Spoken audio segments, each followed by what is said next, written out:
fuel is something which burns, releasing energy as light and heat.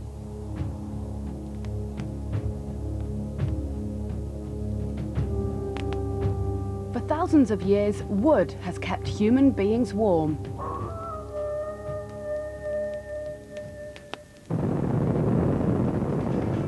But today, we use many different fuels. How many fuels can you name? And what do we use them for?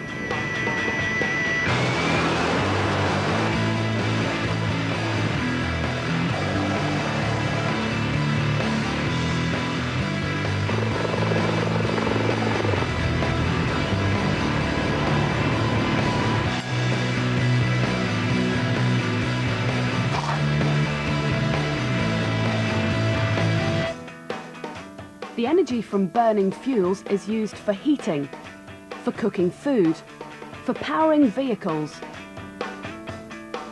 Fuels are also used in power stations to make electricity. But when fuels burn out of control, they can be very dangerous. So, what's the story? When did we first realise that fire could be useful?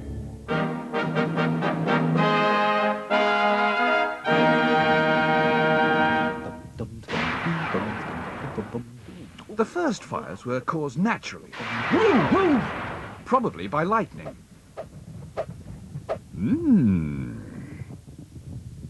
But early humans soon saw its potential. Ha! It scared off wild beasts.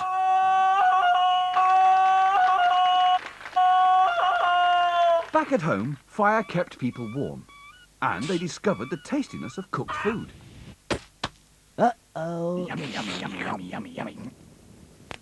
But with no way of starting a new fire, it had to be fed constantly. Fires were guarded day and night to keep them alight.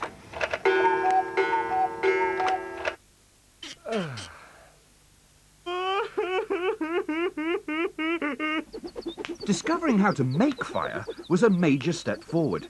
Fires could be made to order.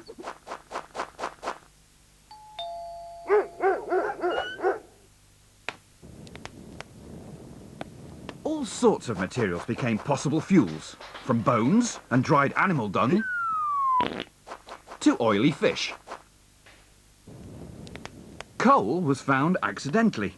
Maybe someone set a few sticks ablaze under a ledge of strange black rock, and the rock itself began to burn. Coal isn't the only fuel found in the ground. Gas seeping out of the earth was first spotted thousands of years ago in the Middle East. In ancient Egypt, thick black oil oozing out of hillsides was collected and used as a medicine.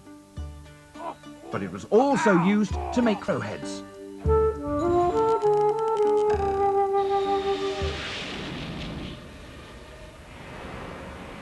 Today, coal, gas and oil fuel the world.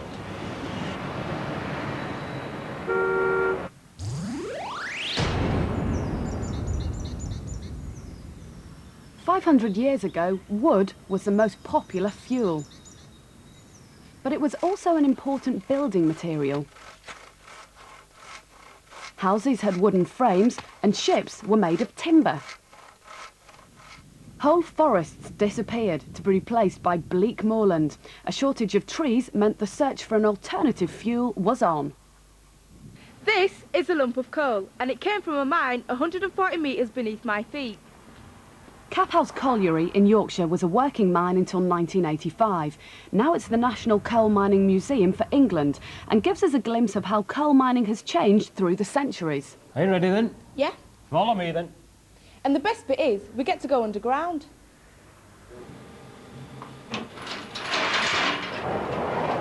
So how far are we going down then? You're going 450 feet down, 140 metres, 150 yards, just a little bit short of Blackpool Tower. That's how far you're going underground. When are we stopping? At the bottom. 200 years ago, coal was the king of fuels, but people had to work in dreadful conditions to bring it to the surface. 150 years ago, just over, your father would be working down mine. Your mum would be working down mine. Your mum would be working it dark for 10 to 12 hours a day, pulling little tubs of coal up and down like that. Your dad's chopping at coal, it's here and there. So would it be actually that low? It's that low because that's height of your coal seam, just short of a metre. So you're on your hands and knees all the day. So what does this little boy do then? He doesn't look very happy. He's a trapper. This little lad opens and shuts that door for a bit of ventilation. So how dark does it get down here then? Turn your light off, let's show you. Imagine working in complete darkness with rats scurrying around your feet. And this is what they were mining for: coal, a rock which burns. It's made of ancient plant material and formed 300 million years ago, when most of Britain was covered by huge tropical forests growing on swampy ground.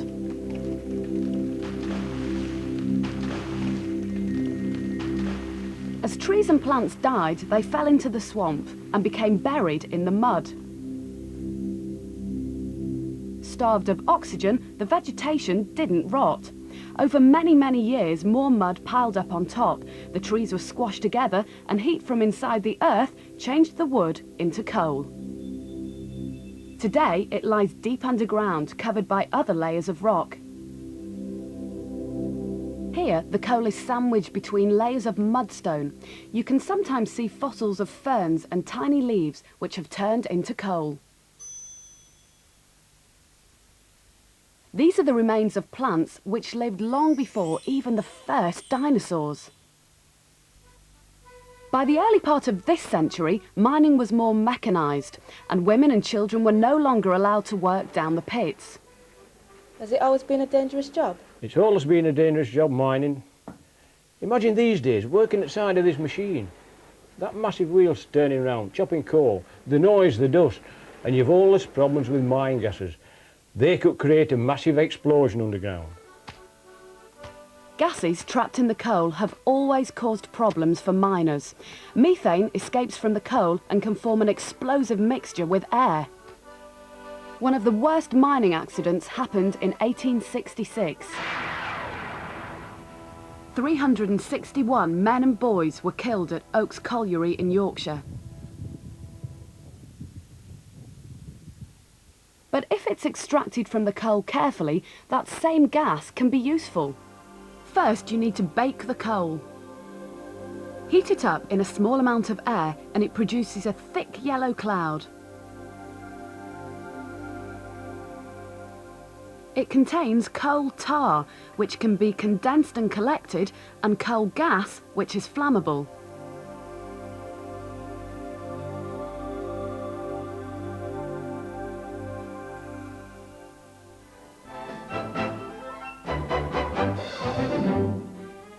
In the past, gas was produced from coal at gasworks in every town and piped to people's homes. But it was expensive and not particularly clean.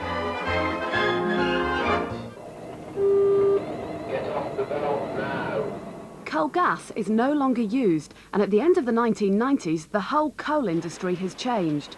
Only a small number of pits are still open, but they're highly productive and send their coal directly to power stations, where it's used to produce electricity.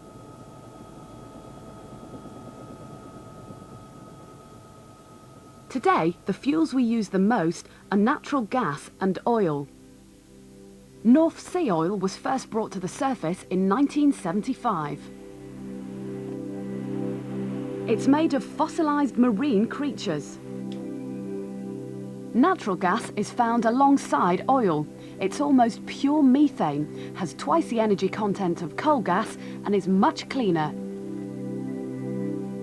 What makes a fuel a good fuel?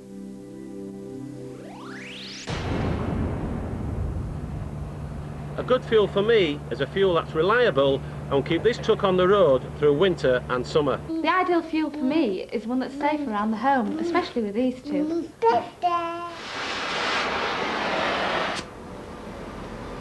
I need a fuel that burns with a very hot flame. I need a fuel that's light and easy to carry. For walkers and campers, there's several different fuels to choose from. Each has its good points and its bad points. This is solid fuel. It's the safest to carry and it's really lightweight. But it burns slowly and it's a bit smoky. It takes a long time to boil a pan of water. This is methylated spirits. It's cheap, it's easy to carry, and it's great in windy conditions because it doesn't blow out. But it's easy to spill, and it's difficult to see the flame burning, so you must be careful. Camping gas burns with a much hotter flame, so it cooks my food much quicker. But gas is expensive, and it's a pressurised can, so you must be careful not to pierce it.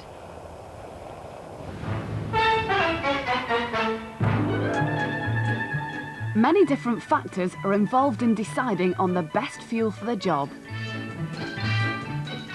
Not everything can be a fuel because not everything burns.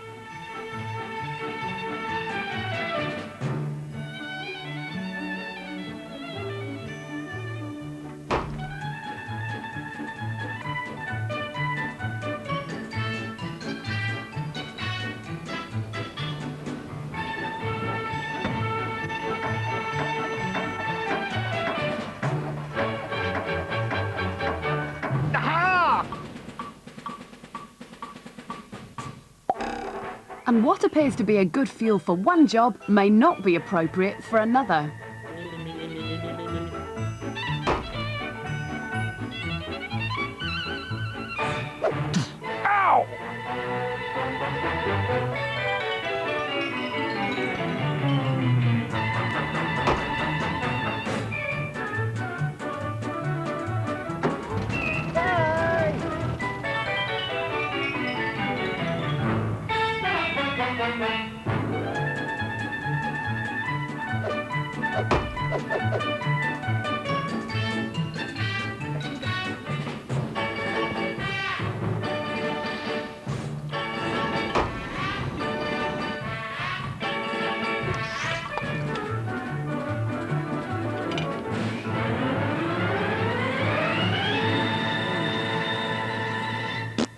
Sorry. When fuels burn, they react with oxygen in the air. All fossil fuels contain carbon and hydrogen. To find out what new chemicals are produced, a small piece of coal is set alight and placed under an upside-down funnel. Any products of burning are sucked up the funnel and pass through a series of indicators: cobalt chloride paper, lime water, and universal indicator. As time goes by, they each change. But what do these colour changes mean?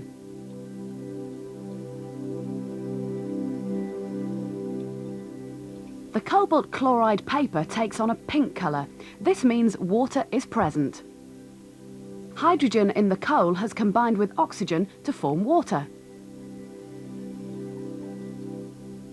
The lime water goes milky. This means carbon dioxide is produced too. Carbon in the coal has combined with oxygen to form carbon dioxide. Universal indicator turns from green to yellow, showing that the products of burning are also acidic. Acidic gases, like sulfur dioxide, are responsible for acid rain. And scientists are worried that carbon dioxide contributes to global warming. For the environment's sake, we need to choose our fuels carefully. Another major problem of relying on fossil fuels is that resources are limited.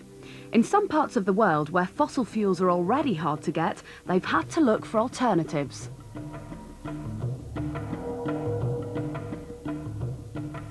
In India, local coal is of poor quality and imported fossil fuels are too expensive. Wood is in short supply, so they've turned to cow dung as a source of energy. The dung is mixed with water in an underground tank. As it ferments, a gas is produced which can be piped into homes and used for cooking. Or the biogas can be used to power generators which produce electricity.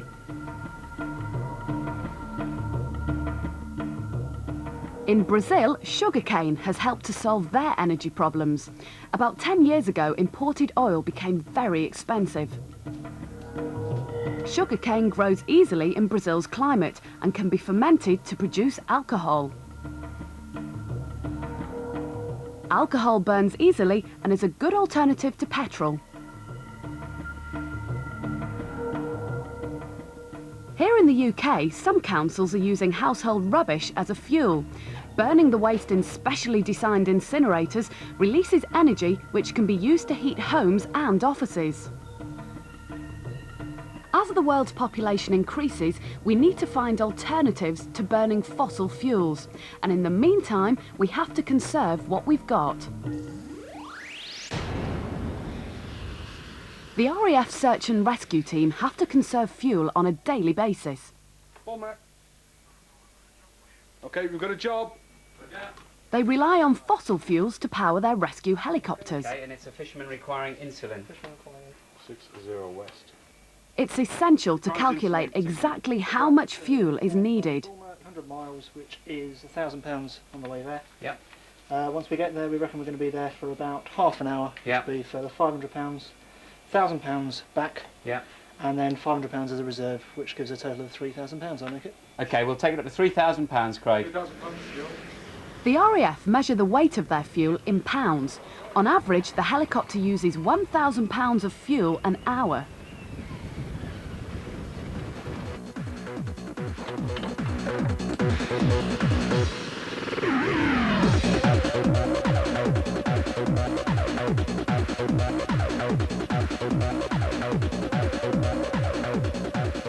Decisions about the amount of fuel and the route they're going to take all have to be made as quickly as possible.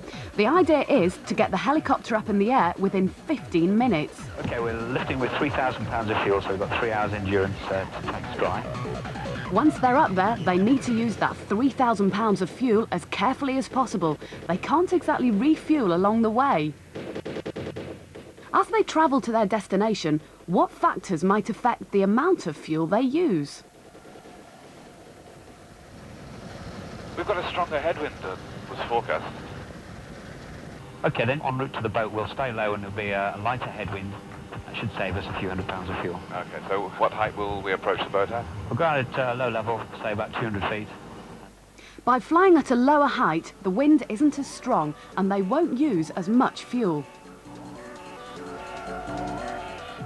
The crew are constantly checking how much fuel they have left. Down to 2,000 pounds of fuel now, that's 2 hours endurance left. And we've been airborne around about 55 minutes. Excellent. In a way, the helicopter is a bit like our planet. It has a limited amount of fuel on board, which must be looked after. Fossil fuels are non-renewable. Once we've used them, they're gone forever, and we're slowly but surely running out. Remain. 1 hour. How can we all cut down on the amount of fuel we use every day?